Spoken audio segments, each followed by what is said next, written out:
তুমি জানো পৃথিবীতে যত প্রাণী আছে তাদের মধ্যে সবচেয়ে কিউট আর সবচেয়ে ধুরন্ধর দুটি যদি কাউকে দিতে হয় সেটি হবে বিড়াল। ওরা এমনভাবে হাঁটে যেন পৃথিবীটাই ওদের। তুমি ডাকলেও আসবে না, কিন্তু ও ডাকলে তুমি না গিয়ে ধরতেও পারবে না। আর সবচেয়ে বড় কথা হলো বিড়াল তোমাকে ভালোবাসে না, ও তোমাকে সহ্য করে। হ্যাঁ, ঠিকই শুনেছ। বিড়াল হলো এমন এক প্রাণী যাকে দেখে মনে হয় ও বুঝি তোমার পরিবার। এক মিনিটে মনে হবে না রে ভাই, ওই বিড়ালটাই ওই পরিবারের প্রেসিডেন্ট। চলো তাহলে এবার জেনে নি বিড়ালের আত্মসম্মান নিয়ে।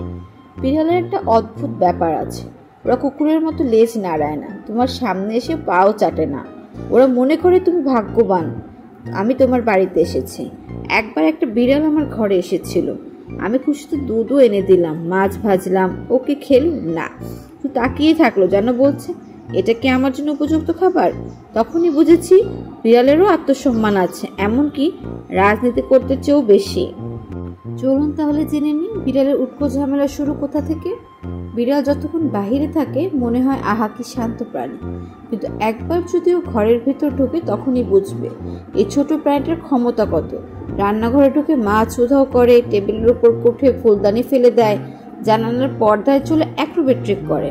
আর তুমি চিৎকার করলে এমনভাবে তাকানো যেন বলছে তুমি এত রাগ করছো কেন, পৃথিবীর শেষ হয়ে গেছে নাকি। এমন ঠান্ডা মনোভাব কেবল বিড়ালেরই হতে পারে। তো এই বিড়ালের মধ্যেই রয়েছে পাড়ার রাজনীতি করার ক্ষমতা।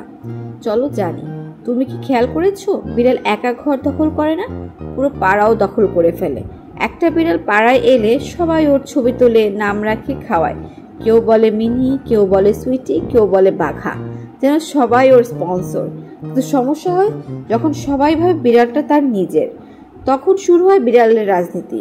কে ওকে বেশি খাওয়াবে, কে কোলে নিবে, কে রাখবে, এই নিয়ে লেগে যায় কূটনীতি। একবার এক পাড়ায় শুনেছি দুই বাড়ির মধ্যে সম্পর্ক ভেঙেছে শুধু বিড়ালের কারণে।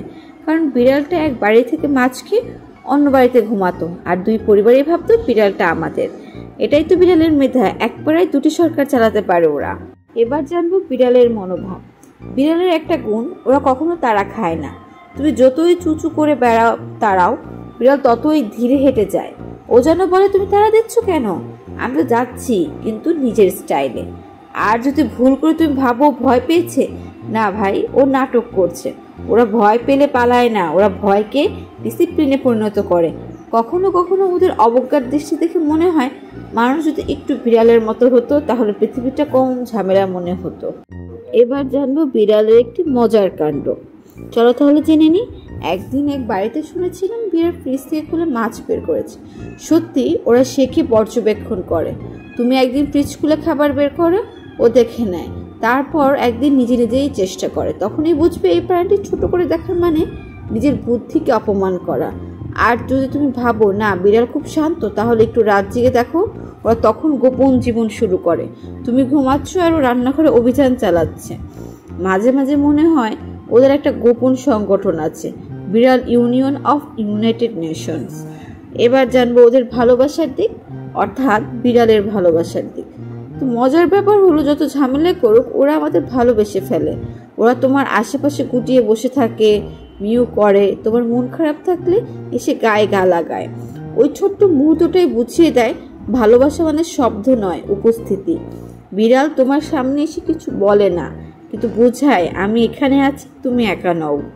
এই কারণেই হয়তো আমরা ওদের উটকো ঝামেলা বলি, কিন্তু ওদের না থাকলে মনে হয় বিড়ালের ঘরটা নিঃশব্দ হয়ে গেছে। ওখানে একরাশ কৌতূহল, কিন্তু ভয় নেই। ওরা জানে পৃথিবী যেমনই হোক ওর নিজস্ব জায়গা আছে। আমাদেরও শেখা উচিত নিজের জায়গা তৈরি করতে হয় না, ভয় না পেয়ে। তাই বন্ধুরা, বিড়ালের উটকো ঝামেলা আসলে জীবনেরই প্রতিচ্ছবি। ওরা আসে, এলোমেলো করে দেয়, তারপরও শেখায় কিভাবে অকুশল জীবনেও ভালোবাসা থাকে। তুমি ওদের যতই গাল দাও, ওরা একদিন তোমার কোলে এসে বসে বলবে না কিছুই, শুধু কাঁধে এসে বসবে। এটাই ওদের ভাষা, ভালোবাসার ভাষা। তাই পরের বার যদি কোনো বিড়াল তোমার জানালায় বসে থাকে, ওকে তাড়িও না, ও হয়তো একটু জায়গা খুঁজেছে তোমার হৃদয়ে। তো বন্ধুরা, আজকে এই পর্যন্তই। পরবর্তী ভিডিও পেতে চ্যানেলটি সাবস্ক্রাইব করে দিও, লাইক করে দিও, কেমন লাগলো কমেন্ট করে জানিও। আল্লাহ হাফেজ।